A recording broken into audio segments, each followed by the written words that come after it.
What's going on, guys? My name is Darian, and here on YouTube I am known as the Bowtie Fragrance Guy. So my channel focuses on two things: fragrances as well as fashion.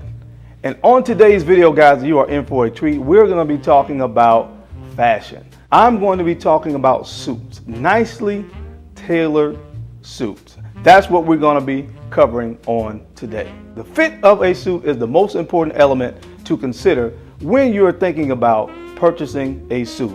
I don't care how much money you spent or how little money you spent. If the suit does not fit, it simply is not going to work. So on today's video, I'm going to be talking to you guys about how to get suited up the right way. I'm going to tell you everything that you need to know from A to Z.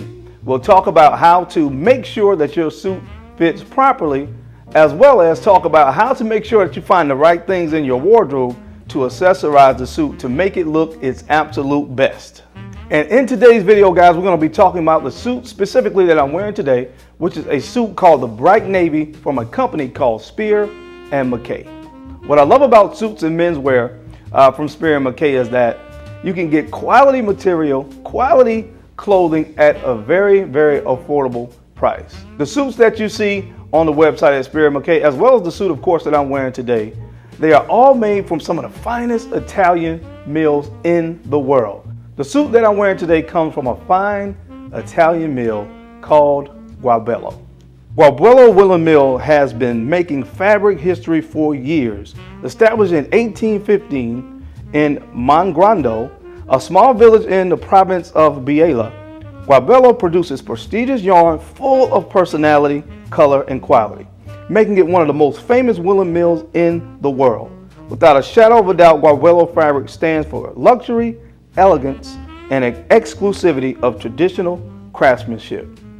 For over 2 centuries, the wool mill has been creating collections that include fine, pure wool fabrics available in Super 120s, Super 130s, as well as Super 150s. The suit that I'm rocking today is a Super 130s fabric, and what that really means is this is a suit made out of wool that this can be worn year round. It's light enough that it can be worn in the summer, but heavy enough where I can actually wear this suit in the fall and winter, and that's what I love about this particular suit, the versatility. As it relates to color, you can never go wrong with a nice navy blue suit. If you're gonna have maybe 1 to 2 suits, I always recommend that it be some shade of blue or either some shade of gray. Preferably a medium to dark gray suit will be perfect if you're only gonna have 1 to 2 suits in your wardrobe. Now guys, when we start talking about fit, there's several things that you can do to make sure that you can test to ensure that your suit is gonna fit properly. The first thing that you wanna do is make sure that the suit actually fits in your shoulders. One way to test this out is to do what I call the wall test. So what you wanna do is you wanna go and lean up against the wall, and the fabric of your suit should touch the wall before your actual shoulder. If your shoulder hits the wall before the fabric of the suit, then that means that the suit is too small. In addition to that, you shouldn't see any bunching of fabric around the shoulder area of the suit when you perform this test. If you see where the fabric is bunching up when you go to lean in and touch the wall, then that means that there's too much fabric there, and more than likely that suit is too big. Now, another test that you want to perform when you are talking about making sure that a suit fits properly is you want to take your suit and you want to button one of the buttons on the suit, the top button, never button the bottom button. You want to button the top button of your suit, and you want to make sure that it is not too loose or too tight. You should be able to safely place at least one hand inside of your jacket where it's buttoned without it being too tight. And by the same token, you want to make sure that you don't have that dreaded X. If a suit is too tight when you button it, you're going to see like an X form at the place where the suit is buttoned. If you see that dreaded X, then that means that the suit is pulling where you've buttoned the suit and the suit is too small. Now, one of the first things that you want to do when you get a new suit is you want to take it to a tailor. A good tailor should be able to adjust the size of the suit. You can adjust the size of the suit, especially in this area, in the stomach area. Of course, if it's a little bit too tight or a little bit too loose, there's usually about an inch and a half of fabric that should be able to be utilized to be able to make adjustments to the suit. So you want to make sure, guys, at all costs that your suit fits. Now, the next thing that you want to make sure that you're paying attention to when you get your suit is the length of the jacket. Now, the tail of your jacket, where you normally see the vents of the jacket, normally you want to make sure that that at least covers your buttocks. If it doesn't cover your buttocks, that means that the suit is too short. And if it goes too far, more than a ½ inch past your buttocks, that means that that suit is too long. Now, this is something that can be fixed if you take it to a good tailor, but you want to make sure that the back of your suit, where the suit is vented, falls right just past your buttocks. And that's a good test to pay attention to when you're trying to figure out whether or not the suit fits as it pertains to the overall length of the suit. Now, guys, let's move on to talking about the fit of your pants. Now, typically when you get your suit, there's going to be a 6-inch drop from the size of your suit jacket to your pants. Generally speaking, I wear between a 40 and a 42 depending on the cut of the suit. So what that means is if I get a size 40, that means you subtract 6 inches and that will give you 34. That will be the waist size of the pants. Now, if I have to go up to a size 42 in the jacket, that means that the waist of the pants is going to come in a 36. Now, my waist size is kind of between a 33 and a 34. So anytime I have to go up to a size 42 in my suit jacket, and in addition to getting the pants hemmed, which we're going to talk about in a moment, I also have to get the waist of the pants hemmed as well. So that's something that I always have to take into consideration because my natural waist is about between a 33.5 to a 34. Now, the pants are supposed to sit right on your waistline, and a good way to find exactly where your waistline is to take 3 fingers and place those 3 fingers directly under your belly button, and that will give you approximately where your natural waistline is. This is where your pants should sit when you wear them. Now, guys, I don't think I have to tell you this, but definitely when you're dressing up and wearing a nice suit, you definitely don't want to have your pants sagging. So make sure that your pants are sitting right on your natural waistline. Now, in addition to the waist, you want to make sure, of course, that you have the right length on your pants. Now, most pants that you get from a suit shop is going to come unhemmed. And because these pants come unhemmed, you're going to have to take them to a tailor to get them hemmed. Now, when it comes to getting your pants hemmed, some people opt to go with no cuff in your pants. Now, I typically like to get a 2-inch cuff in my pants because it gives it a little bit more of a custom look.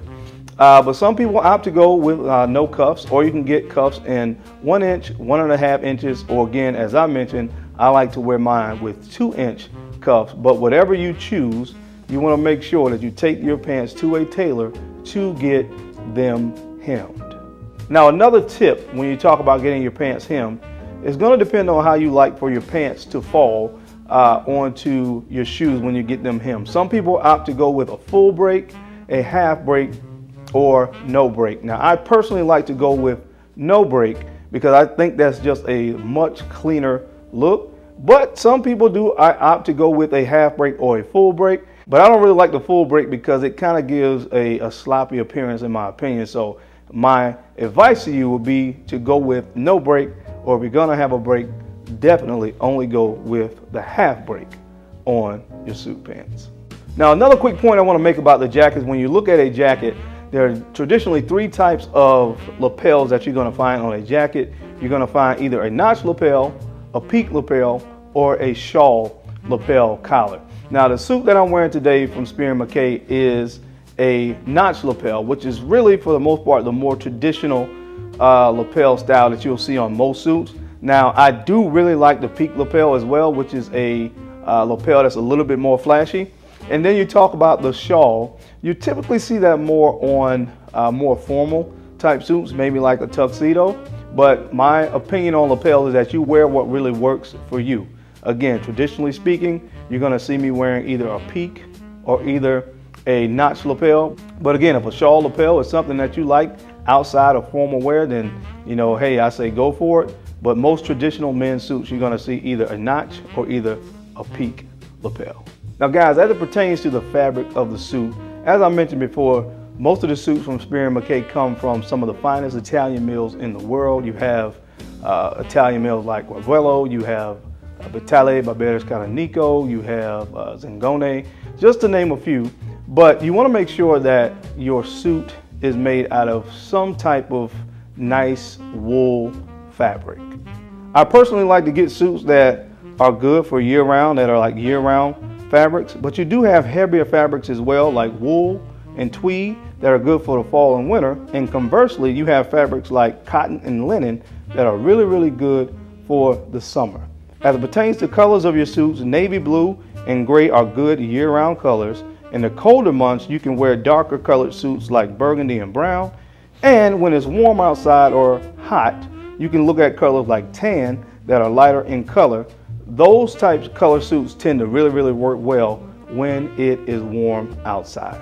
Now guys, as it pertains to your shirt, you always want to make sure, just like your suit, that your shirt fits well, especially in your neck area and on the sleeves. You want to make sure that you know your neck and your sleeve length when it comes to purchasing shirts. And I personally like to stick with my shirt shades of blue or either white shirts. These are two really easy canvases to work with, because white shirts and different shades of blue tend to work with most suits as well as most tie and pocket square combinations. So when it comes to dressing up, I really like to stick to either some shade of blue or either a white dress shirt. Works perfectly when pairing it with a suit.